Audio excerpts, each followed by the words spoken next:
Hey everyone, welcome back for another video. My name is Tanya, for those of you that are new here, and I am a watercolor and acrylic artist. So in today's video, what I'm going to be showing you is how I use my cutouts, my scrap pieces of paper, and turn them into little works of art. So yesterday I had showed a video on how I create my little cutouts. So you can go back and see that if you missed it. I've got my little box here that I've shown before, and I've got little cutouts of different flowers. I've got a box of leaves. I have different size houses, and I use these for a painting. So many different paintings. When I want to put together a little watercolor collage, I just take out my boxes and I start putting together some little vignettes of how I want to display these. And let me grab my painting. I've got a couple different paintings here. So this one is, I painted the background first, so the hills and the moon, and then I took my little cutouts of the houses and the leaves and the flowers, and I put together a little painting here, and then I framed it. And I've got a couple of these to show you. Here's another one. So this one here, I actually did the houses actually on the main paper, and then I just layered it with little cutouts of flowers and leaves and stuff. So you can do whatever you want. These are just fun little paintings to create. But after I cut all these little pieces out, all these little paintings out, I'm left with a whole bunch of paper that looks just really kind of goofy, all different shapes and sizes.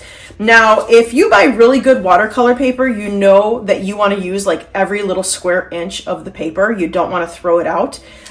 So I've been saving scraps. I have a lot more than this, but this is what I'm going to show you today. Of all these different little shapes that I've cut out flowers and stuff and leaves, and I've cut out houses, and this one here I cut out like little trees. But then this is a really good piece of paper. I don't want to throw it away, especially like I said, if it's the expensive paper. So I'm just going to take you the process of showing you what I do with my little scraps. All right, to start, I've got my watercolors. I'm using Winsor Newton. I've got two palettes, one for my cool colors, one for my warm colors. Actually, now I've kind of mixed some cool colors onto my warm palette and some warm colors onto my cool palette. So they're a little bit all messed up at the moment. One day I'm going to rearrange this, but that's just how I like to mix my cools and my warms together. And then I've got my water, my paper towel, and I've got a couple different size brushes here. I've got my Princeton Velvet Touch brushes, and I also have my Grumbacher brushes. I like both brands, so I just usually use both of them. All right, so let's just take this piece of paper, and as you can see, I probably cut out a tree or a bush or something there. So I am going to make a little mixture on my palette. I'm going to show you. Take some water. This one here is my Hooker's Green. Another thing that I've said in videos before is I usually don't clean off my palette. Again, I don't like to waste paint, especially if you're buying the professional brand paints. If you're buying the student grade paints, you might not care to just clean off your palette so much, but if you're using the artist grade paints, they are very pricey, and you probably want to use as much of it as you can. So I just kind of leave it on my palette and mix it in with other colors. If I really need a specific color, I will wash off my palette and use it and clean it off and then use it like that. But I usually just kind of keep layering my colors. And another really good thing is, that I've said this in a previous video, when you do start mixing your colors together, you never know what you're going to get. So your paintings are always going to look a little bit different depending on what color combinations you're mixing. All right, so I've mixed together my Hooker's Green and whatever was on my palette. And I am using my size 10 Princeton, and then this is the long round. You could buy the short round, which is just the normal bristles. I like to buy the long, just because the bristles are a little bit longer and it comes to a really beautiful point. The longer your bristles are, the better the point, is what I found. So I'm just going to start making some leaves or some flowers or little houses or bushes, whatever I think I'm going to be using in my little paintings. So there's one little leaf, and then what you can do is I'm going to add in a little bit of my rose madder, and I'm going to drop in a little bit of that. Now these are complementary colors. red and green. So when you mix them together, you get a little bit more of a muted tone here, almost like a brown. See how it's creating this beautiful brown tone? If you don't like it, don't mix complementary colors, but I do. It just kind of mutes it and makes the painting look a little bit more natural than all these vibrant colors, which I do. I love vibrant colors in my paintings, but sometimes it's nice just to have something a little bit toned down. All right, so see how we're saving this piece of paper? And we're just going to go ahead and make as many little leaves as we want. This one's a little bit smaller. I'm going to add, again, a little bit of my rose madder. So these are a little bit more muted leaves. And see this bloom that it's creating here? If you don't like that bloom, you would go ahead and you would just wet your whole leaf. Here, I'll just show you. Just wet your whole leaf. Then that way it kind of gets rid of that bloom, okay? But I like those blooms. I feel like it adds texture to my paintings. It adds interest. It adds a little depth. So I usually leave the blooms in my painting. I usually don't get rid of them. So you already have 2 leaves on a piece of scrap paper that you probably would have thrown away. All right, here we go again. Another little leaf. You can leave some white space. I usually leave a little white space for some highlights. And this time I'm going to pull in a little bit of my indigo. Let's do that. I love this indigo color. Green and blue are my favorite combinations. All right, so add in a little bit of that. Really pretty. Now here again, it's creating a really hard edge right there. If you don't want that hard edge, then go ahead and put water everywhere so it disperses throughout your whole leaf. But I don't mind it. I really like that. And actually I'm going to go ahead and put a little indigo in this one too. And might as well put a little indigo in this one. The more color, I feel, not every artist, but I feel the more colors, the more interesting. All right. And let's put another leaf here.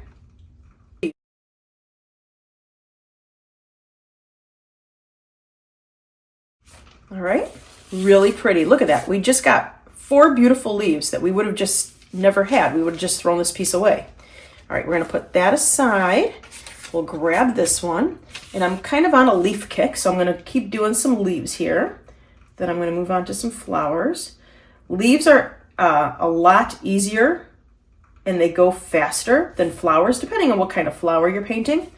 So I usually try to get as many leaves as I can in. It just fills up a lot of paper, wasted paper. Wow, look how pretty that one is.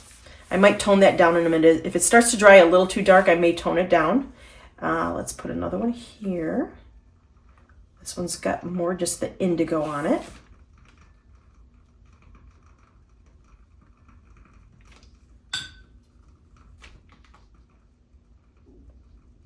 Put a little green in there.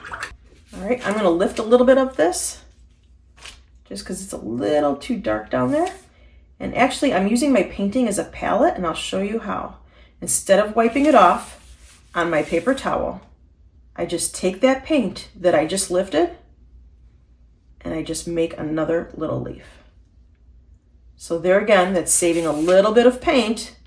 You would have just wasted it on your paper towel, but you're going ahead and you're making another leaf. There you go. And I'm gonna add a little green to this one too. Like I said, I love that green and blue mixed together.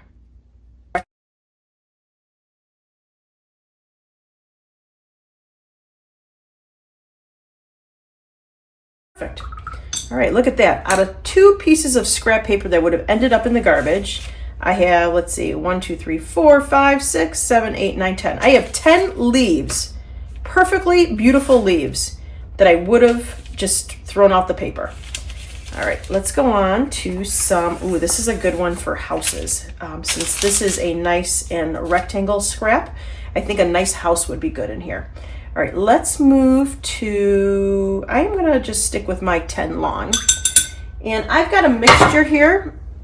I will show you. I've got a mixture of my, which one was this? I think this was my Ultramarine and my Payne's Gray mixed together. I'm going to add a little bit more of my ultramarine in this one. So if you want, you can go ahead and just lightly sketch out how you want your little house or building or whatever it is you're drawing. All right, so I've got just a very simple, I mean, yes, you're using some perspective when you start putting angles on the house, but it's just a very, very simple house. Go ahead and put your roof on. And I usually don't even pencil in where my windows and my doors are gonna be. Where's my kneaded eraser? And I'm gonna go ahead and lighten up my lines. And actually some of these lines I'm gonna take away. And then I'm gonna lighten up the rest.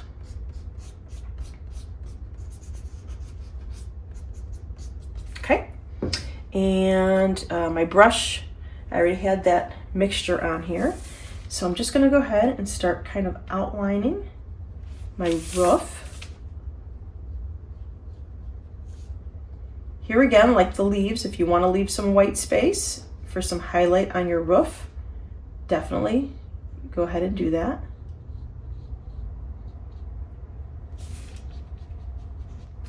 And then I'm gonna go ahead and I'm gonna do a little bit more of an indigo color for my walls here.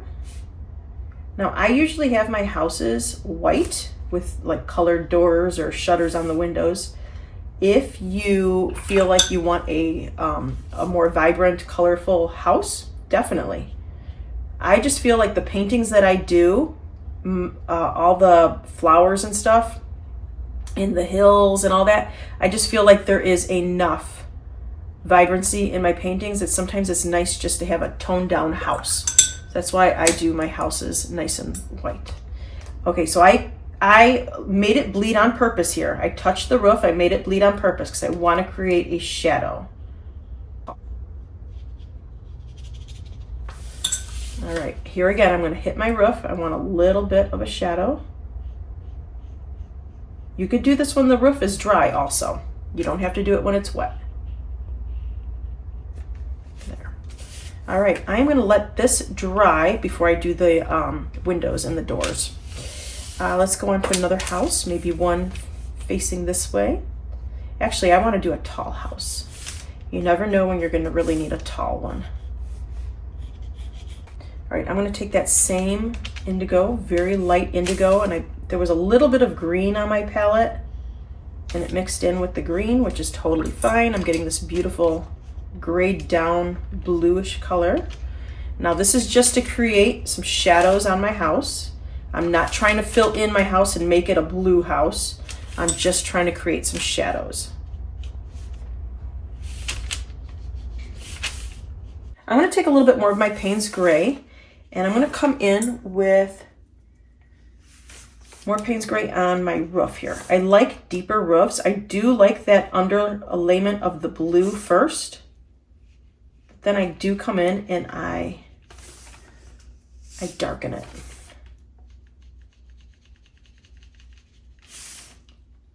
My walls are dry, so I'm going to go ahead and start popping in some doors. Now you could always make your door over here, you can make your door over there. It just depends. And actually, if you have a little variety of each, it's really nice. I think I'm going to go ahead and put a door on this side. You could do a rectangle door, you could do a round door, like an arch door. And I'm just taking a little bit of my Payne's Gray. You could take black, you could make it a beautiful red door, it doesn't matter. There. And then I usually put in a couple windows, not a lot. I like to leave my houses a little bit more simple, just because there's a lot going on in my painting. So yes, it's mostly, my houses are mostly black and white, or shades of gray and white, and not much detail. I just love the simplicity of the houses compared to how detailed and colorful and whimsical the background is. Let's do like a, I think I'm gonna do a red. I'm gonna pull in a little bit of my rose madder and my, here, I'll just show you. I hate doing things off camera. Okay, so I pulled in a little bit of my rose madder, and then now I'm pulling in a little bit of my alizarin crimson. I'm going to create this beautiful red. All right, and I think I'm going to give this a rounded door. Now, see how the houses are taking a little bit longer than all those leaves? So some of these little paintings will take you a lot longer. Some of them will go a little faster. Just depends on what you're creating. I'm gonna let that dry and then I'll add a little bit more. All right, I think that's too small. Well, you know what? We could get another little house in here. Let's do it. Let's put a little house. You never know when you're gonna need a little one. We're just gonna mimic this one.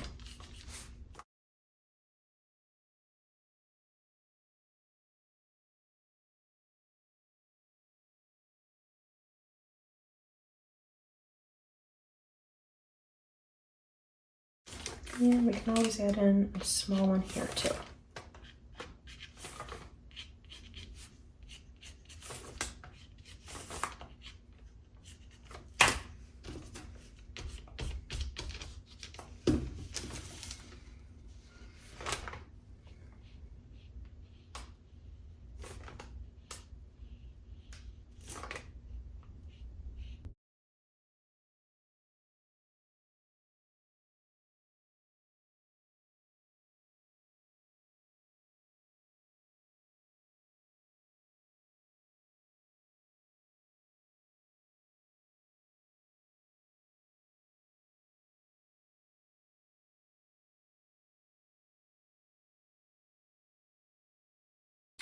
Okay, so I went ahead and made a couple more smaller houses, and I still have some good space here, like right between these I'm sorry, right between these houses. I'm going to pull in a leaf, just because I don't want to waste this little space either. So I'm going to pull in a little leaf right there.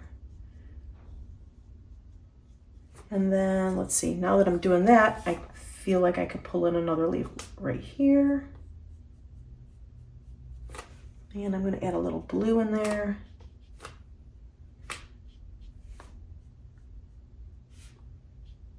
And now I've got this sheet.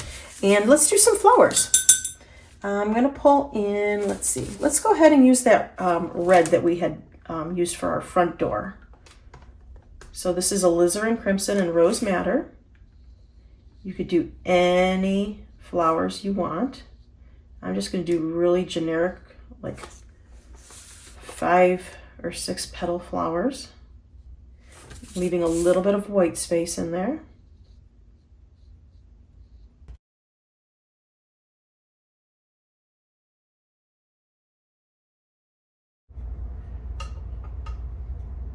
Okay.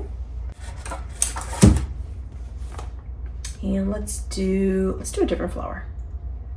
More of like a rose shape. So I'm just doing kind of like a little squiggly spiral. Close up some of that white space.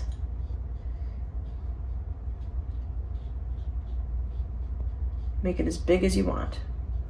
Okay. I'm gonna do another one. And then I'm going to pull in a little bit of my yellow ochre, and I'm just going to drop it in the center. Let's see if it works. There we go. Just to give it a little bit of variety. When it starts to dry, it'll be a little bit more, a little darker in the middle there. All right, so again, you can do some leaves, you could do some smaller little flowers, whatever. I think I'm going to pull in a few more leaves.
Okay, so I went ahead and I finished up a couple more houses and flowers and leaves.